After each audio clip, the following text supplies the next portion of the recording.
audacity to tell us athletes to shut up and dribble. Yes, that is what you're supposed to do. Shut up and dribble, bro. And see, y'all want to go attacking because y'all hate Caitlyn.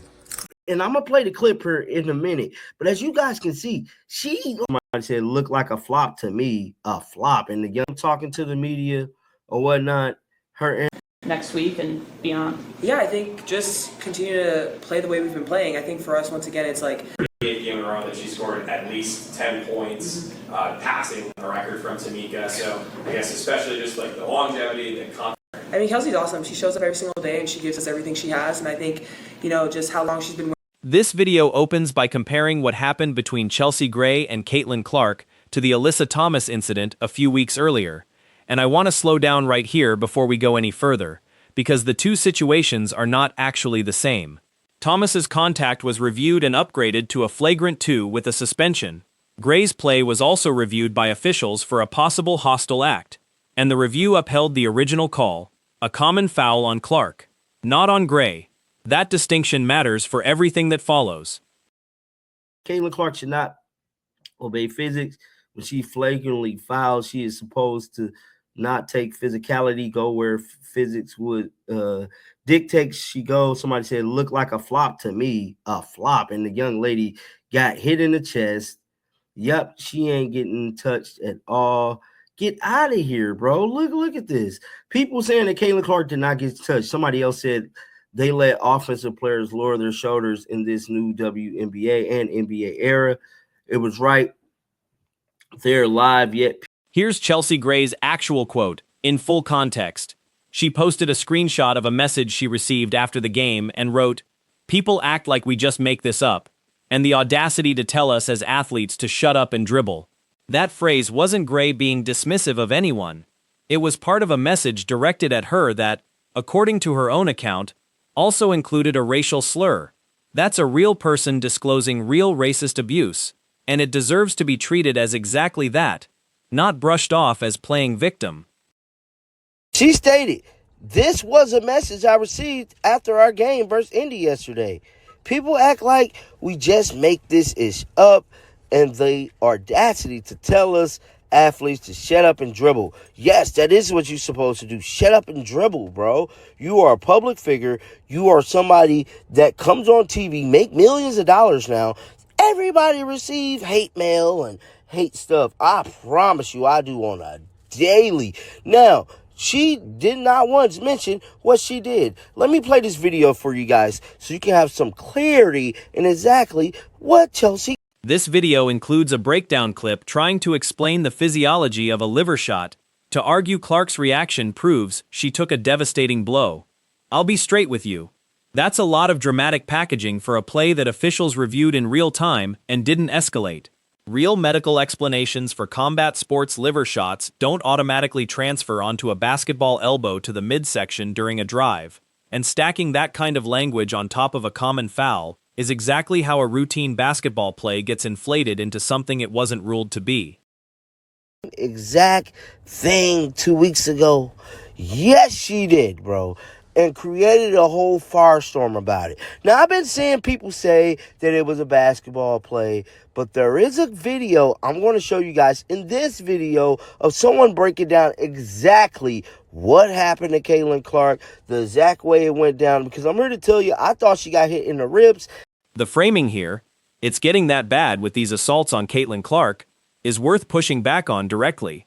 One incident this season, the Thomas play, was genuinely reviewed and upgraded. This one wasn't. Lumping every hard foul into the same assault bucket doesn't hold up once you actually check what the league's own review process concluded in each case. So once again, making sure that we make them have to guard both sides and not just one. I got one for all of you guys. I know you've all given Kelsey her flowers at different points, but tonight was her 300th game in a uniform, so only her. Where Caitlin Flowers at? And then this was the 38th game in a row that she scored at least 10 points, passing a record from Tamika. So I guess especially just like the longevity, the continuity. What else can you say about her? I mean, Kelsey's awesome. She shows up every single day and she gives us everything she has. And I think, you know, just how long she's been wearing a Fever jersey. I mean, you can see it. She continues to show up every single day. She hoops out of her mind. She is the fastest guard I've ever seen in my life. And so for her to Here's the actual play, and it's worth watching for what it really shows. Gray driving, faking a couple of times, catching Clark with an elbow to the midsection while pivoting into her shot, and Clark going down immediately afterward. That's real, physical, competitive basketball. It's also exactly the kind of contact that happens in the paint constantly across this league, which is part of why so much of the fan reaction to this specific play went the opposite direction from what this video suggests. It forces your breath out completely, drops your blood pressure, and involuntarily buckles your legs, sending you to your knees. That's exactly what happened. Look at one of the main things that it talks about, delayed reaction. You feel the initial contact, but the profound pain often hits a second or two later as a wave of intense. The officials paused specifically to review this for a possible hostile act, and after looking at it, the ruling didn't change. Common foul on Clark, nothing added against Gray. That's a meaningful outcome. It means the league's own review process, in real time, looked at this exact contact and did not find grounds to treat it as intentional or excessive. The play that occurred, and I'm gonna play the clip here in a minute, but as you guys can see, she like got her head and shoulder planted right in Caitlin Clark midsection. How do you explain this? How do you, like, it's one thing to extend your shoulder to create space, but to physically headbutt a player in their midsection, bro, in their midsection, mid-play, diabolical in so many ways. Now, look at this clip here, guys. So this is the play.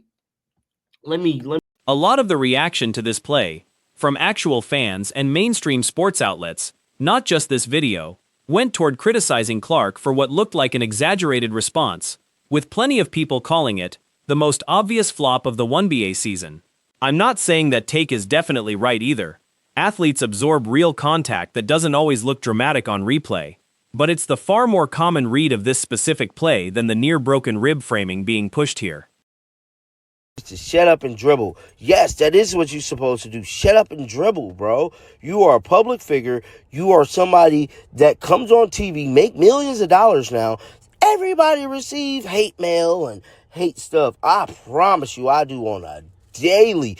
Now, she did not once mention what she did. Let me play this video for you guys so you can have some clarity. Calling this insanity from the 1BA to allow this to keep happening doesn't match what actually happened procedurally. The play was reviewed, and the review didn't find a violation. If you disagree with that outcome, that's a fair basketball opinion to hold. But it's a different claim than saying the league is allowing dangerous plays to slide unchecked, when in this specific case, the checking process is exactly what happened. Sending you to your knees. That's exactly what happened. Look at one of the main things that it talks about, delayed reaction. You feel the initial contact, but the profound pain often hits a second or two later as a wave of intense cramping. Here's another point, breathlessness. Your diaphragm seizes, making it impossible to catch your breath while you are double. Every hard foul involving Clark this season is getting a second look before anyone's even finished watching the replay, and that's a real, documented shift. Reporting has connected some of that increased scrutiny to the political and media pressure following the Thomas incident. That's a legitimate storyline on its own. Officials are now reviewing routine contact more closely specifically because of who's involved, which changes the temperature around every single one of these plays regardless of what actually happened on it. Is that they've been keeping these press conferences kind of short. They ain't been talking long at all. This one only like 2 minutes. let our defense spark our offense, and then offensively, I mean, we moved the ball, we kept it popping. I think that's really just been a focus for us. It's just getting the ball reversed, and then it's going to find who should shoot it, and I think we did a better job today. On those nights that your offense does those best, how quickly can you tell that you guys are playing the way you want when it's coming? Yeah, I think you can tell right away. I think for us, it's about making sure that we stay consistent through 4 quarters.